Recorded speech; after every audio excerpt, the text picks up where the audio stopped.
So I actually disagree with Ed here. I think that this point that he thinks is really good, I think the opposite is actually true. The FIA and the teams have been talking about expanding the system for awarding points to the teams. So currently you get points down to 10th, works its way down from 25 points to 1 point. I think it came up on some of the coverage over the weekend, over the Chinese Grand Prix weekend, what people thought about that. Should there be points all the way to the bottom? Should it be tough? Should you have to fight to get into points? They were going to meet about it.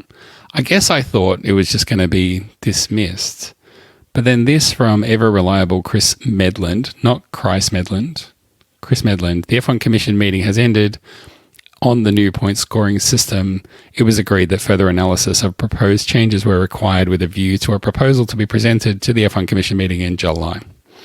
So, unfortunately, a little bit delayed there, and we won't have an answer for a little while. But that hasn't stopped people like me and people like some of my favourite riders at the race from weighing in on the prospect and the idea. Now, I haven't even read through this, but I thought what I might do is have a quick browse through some of the hot takes to see what people think about this idea of points down to 12. So it outlines it here. The race understands the new system will remain the same for the top 7 finishers, 25 points down to 6 points, but then distribute 5, 4, 3, 2, 1 for 8th through to 12th. So instead of getting 1 point if you're 10th, you would now get 1 point if you are 12th.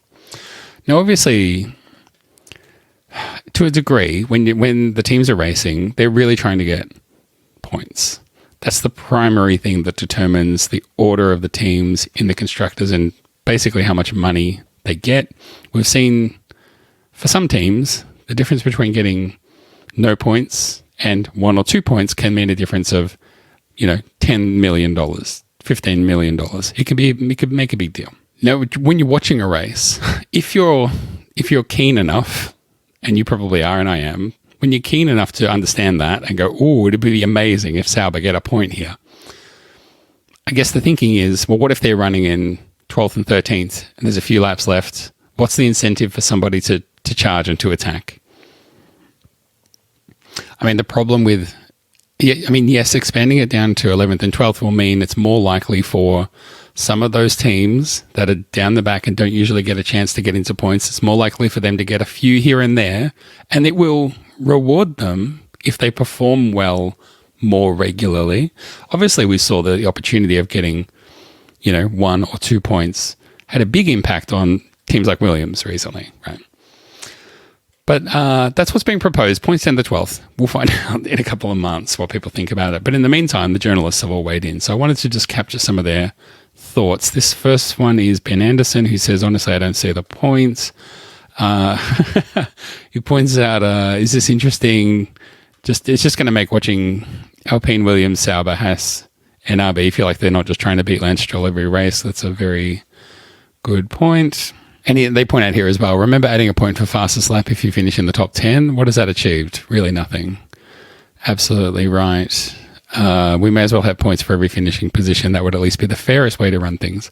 I agree. And I mean, it's not like, if you finish 11th in every race, it's not like that's nothing.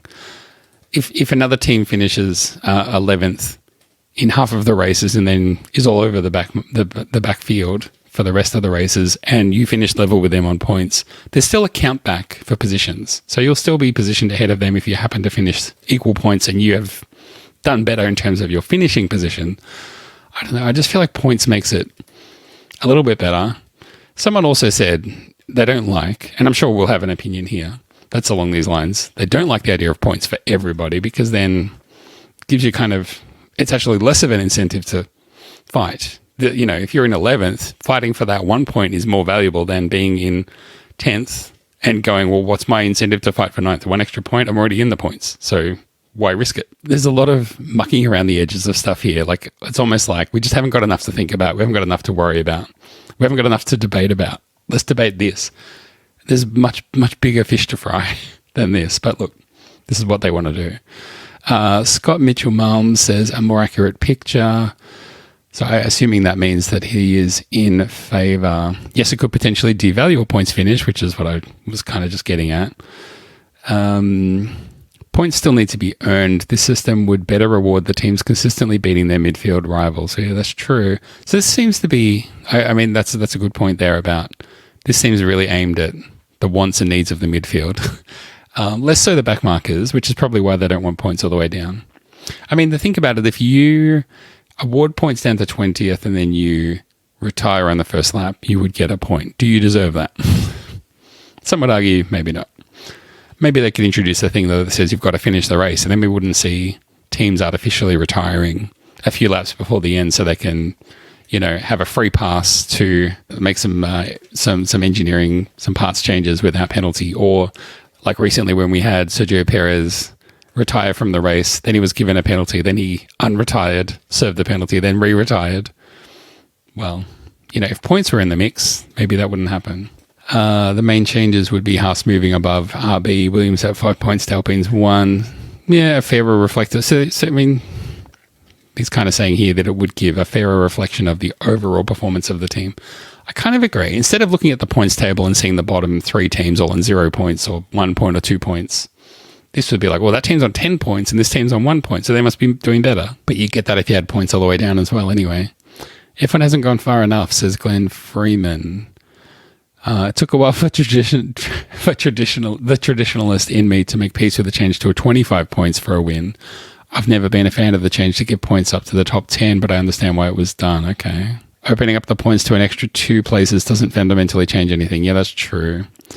Someone else pointed out as well that another justification for expanding the points might be if more teams are added. So if there was one extra team, maybe you say, well, now we've got 22 drivers. So yeah, it makes sense to give points down to 12 now. You need to go up to around 30 or 35 points for a win under the revised structure. That's a good call too. If we're going to have points all the way down to 20th, you can't have 25 points for a win. You need nearly 50 points for a win to still have some staggering. And the whole point structure as well is geared towards the driver that wins the race. So they should get a bigger chunk of points, even compared to second or third, to reward the driver who wins, to give them the best chance of eventually winning the Drivers' Championship. So that's fair. Point system has other flaws, says Gary Anderson. Yeah, like ditch the point for fastest lap. Get rid of that. Stupid. We need to remember the performance speed was much greater. It wasn't uncommon to see a 7% spread across the grid, which is why the 107% performance rule was put in place. This guy's showing off. Doesn't need that. In most occasions, it's down to 2%. Yeah, so he's saying the field is more bunched up now. That's true. Well, then having more points would help differentiate the field, no? You can finish 11th and still be in a tricky position. Well, that's true. At minimum, it needs to be the top 15 finishers. If not everyone that finishes, that scores points, going from 10th to 12th is a bit short-sighted. I kind of agree. This feels like recognizing that there's a problem, or this is actually not even recognizing that there's a problem. It's pointing it out. Once you point out that, hey, shouldn't we change this? Everyone will be like, oh, well, to not change it is to leave it in this unfair state for the midfield. But to make such a small change is like, well, why even bother? Why not make a big substantial change? Ed Straw coming in strong. Nil points must be preserved. Oh, this guy's a purist, I can tell.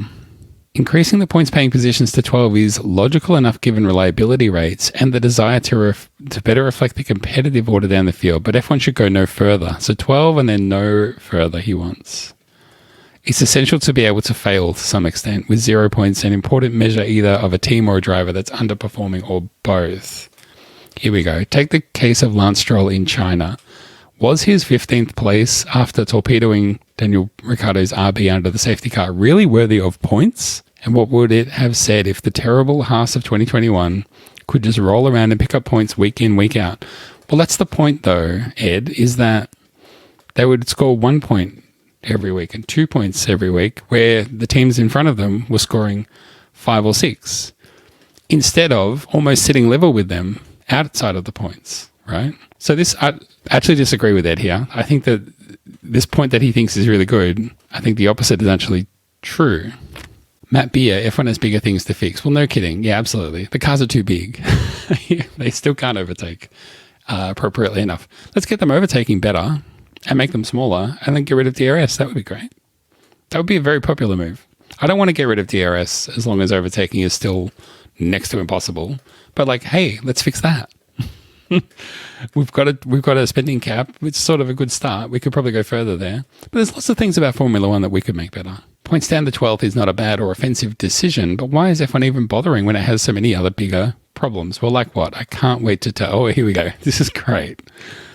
Right now, it's a frighteningly real prospect that we will know the most likely winner of every single race for the next 20 months. That's 43 Grand Prix and sprints. Max Verstappen, if you're not switched on. He's saying basically one of the problems here is Max Verstappen. I actually don't like this narrative. He's saying basically Max Verstappen's going to win every race and we should do something about that. Well, you know who should do something about that? The other teams. Maybe Max will sort it out for us by going to another team, or Adrian Newey will sort it out for us by just going and building an absolute weapon of a car somewhere else. The audience has enough things to watch that are genuinely tense and fascinating and drama-packed from second place backwards. Well, that's true enough. I would say sprints are a big other problem as well that Formula One needs to look at. Wildly unpopular, incredibly complex and confusing. The changes they made this year are just proving, I think, that no one cares about the sprints. And yet points are awarded. Next thing it'll be we have to fix the sprint points. Throw back to the epic 1989 field of 39 car entries fighting for 6 points. Well, look, I'm sorry, but that's just not going to happen. Points for 11th and 12th is unlikely to settle much. That best result countbacks weren't doing anyway. Yeah, that's sort of true. But I think that goes in the argument of like, this doesn't go far enough. Charlie Williams make every position worth fighting for. So it's very clear what he's doing. IndyCar style points for all would be great. Oh, that's where this is coming from, isn't it? So I wonder if the FIA are throwing this out there to start the debate. And where they actually want to get to is points for everyone, but they don't want to go there just yet. They want everybody to say, look, if you're going to give points for 11th and 12th, you may as well give points to everyone. And they're like, well, what does everyone think about that? Is that cool? Can we do that? I'm sure they would love that. They would love to go to their American fan base and say, it's very, very simple. Do you like IndyCar? It's very simple. The points system is exactly like IndyCar. Points for everything. I still sort of feel like points for everybody would be good. Unless maybe you don't finish the Grand Prix. That might be all right. We've also got this, and I've been hammering on about this for a long time, about the need for a penalty that is not 5 seconds, but is a 1 position grid drop. If you're in 13th and you get a 1 position grid drop and it drops you to 14th, yes, there's countbacks and everything, but it's not going to affect you in terms of points. But imagine if it does cost you a point. Then all of a sudden, like, there's accountability for the drivers, first for the Lance Strolls torpedoing Daniel Ricciardo's. Getting a penalty for that has consequences if you drop a place. So I think these changes don't go far enough. We need points for every position. If you finish the race, if you're disqualified or you break down, no points. Literally no points for you. And combine that, combo deal, a new penalty, not a time penalty, 1 position drop penalty to be used at the discretion of the stewards. It's just so neat.